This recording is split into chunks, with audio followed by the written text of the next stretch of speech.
Ukrainian LGBTQ community is fighting back as activists have captured a group of Russian soldiers. As the invasion of Ukraine by Russia continues, members of the LGBTQ+ community are literally fighting for their lives. There are many stories about what's happening for LGBT in Ukraine, and they are showing that it's a fight they're not afraid of. A group of Russian soldiers were found sheltering in the basement of a building in Kharkiv, the second largest city in Ukraine. Little did they know that the building was home to an LGBTQ+ rights group.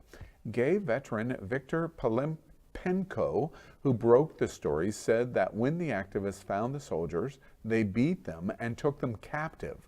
He told the Israel Hayom newspaper, quote, "This is our war, the Ukrainians, but we have also been fighting for LGBT people, and I'm sure that the comrades in Kharkiv understood that. We are confronting a tyrannical, homophobic enemy," end quote. You go, girl. Yeah. They got into the gay leather world. Yeah. That's what they got into. I did not know that. Yeah, I wouldn't want to. So does Putin. He gets into it too. What do y'all think about what we're watching in Ukraine? Is it? It's tragic. It's an international tragedy. I've been getting messages from friends around the world saying, you know, this is a crazy time. Just be safe wherever you are, whatever you're doing. Yeah.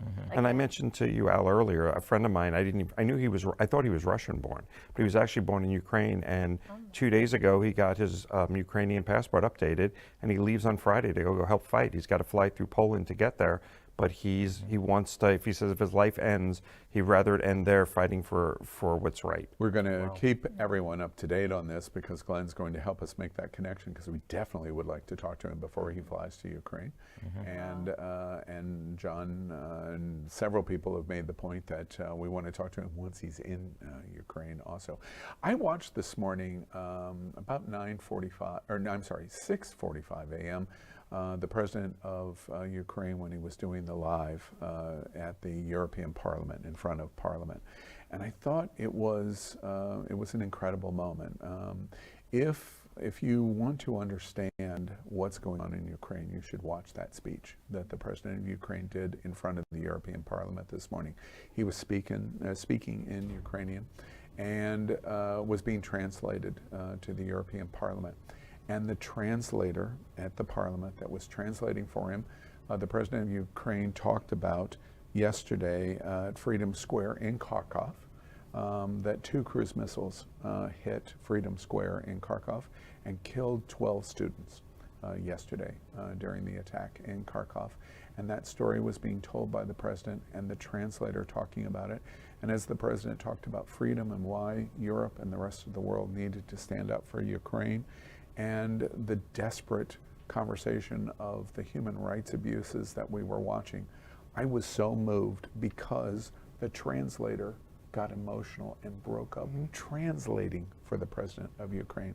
And I realized that was something I have never seen before. And I realized, wow, this is really an incredible moment in our history of humanity and the world, that even the translator thinks this is a big deal going on. This man is an inspiration as a leader, because any other leaders that we've seen in recent history in the last couple of decades usually flee the country and try to run from elsewhere. And the fact that he's out there with, you know, AK-47 and missile launcher on his shoulder saying, "I'm here in the fight." I mean, regardless what happens, he should be Man of the Year just for taking that lead. And I really do think that a lot of NATO and stuff has come together the way they have, in part because of who he is. Yeah. And you know, one final thought to your observation, I think you just hit a bullseye, Glenn. One other final thought of the contrast of what he has been doing and how inspirational he has been for Ukrainians. I mean, literally, mothers and wives are standing in front of tanks and saying, "You must stop." And it's being led by the president of Ukraine. And you compare and contrast that to the authoritarian dictator president in Russia, who, to show his toxic masculinity, must take off his shirt and ride horses bareback. That was sexy, though. Yeah. Or I'll never give Trump going across during Black Lives Matter, you know, and clearing in front of that church by putting out gas and stuff to clear the crowds because he was so butch that he could get across the street with his Secret Service. Yeah, exactly. Wow, it's a little it's unsettling to use Butch and Trump and Putin almost in the same sentence. Go ahead. But somehow bareback fit. Okay. I mean, it did, though. Got my ears up again. Just before we get off the topic really quickly, I want to just bring up something. For the past couple of weeks, you've been discussing how things are happening right here in America are very reminiscent of what happened in Germany in the Nazi Party. And this scares me even more than what's happening here, because to me, I'm like, this is literally it. Like, this was the start of World War II. It's like, is this now World War III that we're looking at? And the fact that the Ukrainian president has not just been demanding the aid that he rightfully needs for his country, but that he's, like you said earlier, he's there on the front lines. Like, I'm not going to move. Like, that is so inspiring. And I think it would be very disappointing if the aid that they need is not actually given, that they are not fully supported just because they're not a part of NATO. Yeah. Well, look what Germany did, with suddenly going from, I'm going to send you 5,000 helmets, or whatever that number was, to now sending some of the most best technology there is into Ukraine to help them. Yeah. So, although NATO's not giving the green light. It's interesting. We're spending a bit more moments on this story, but your observations Still won't be as long as her next story.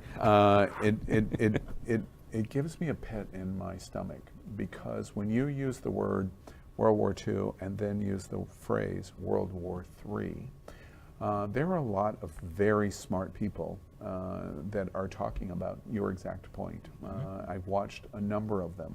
And the point that they're making is that we're watching an economy that literally crumbled in days. Days. The entire Russian economy has collapsed. They've closed the stock market. The currency, the ruble, there's no value in their money.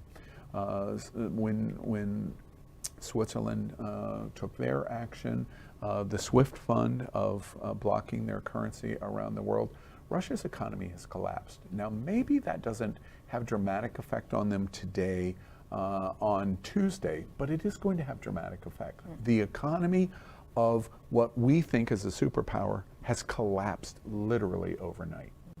The other thing that we're watching, and very smart people are saying, is we're watching an overwhelming and massive invasion.